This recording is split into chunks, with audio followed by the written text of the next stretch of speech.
In this video, I'll show you how to add a token in Tonkeeper wallet.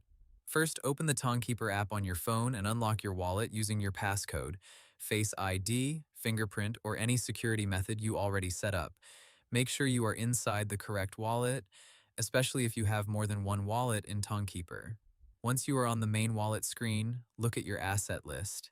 This is where Tonkeeper shows your Ton balance and any tokens already visible in your wallet.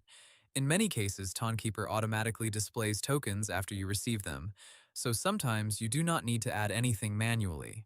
If the token is not showing, scroll through the wallet screen and look for an option like Manage Tokens, Add Token, Tokens, or a small settings icon near the asset list.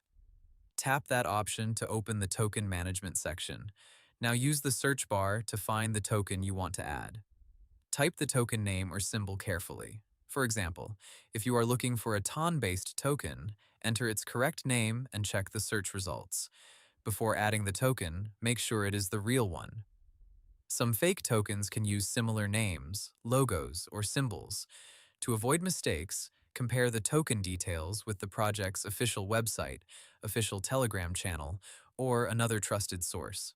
When you find the correct token, tap Add or turn on the switch next to it. Then go back to the main wallet screen. The token should now appear in your asset list if Tonkeeper supports it, and your wallet has a balance for that token. If the token still does not appear, close and reopen the app, refresh your wallet, or check whether the token was actually sent to your Tonkeeper address. You can also use a Ton blockchain explorer to confirm if the token is already in your wallet. If the token is very new or not yet supported, Tonkeeper may not display it immediately. Keeping the app updated can help, because new token display features may be added over time. Be careful with unknown tokens. Do not tap suspicious links, approve unknown transactions, or interact with random tokens you did not request. And that's how you add a token in Tonkeeper wallet. Hope the tutorial was helpful, subscribe to my channel, and see you in the next video.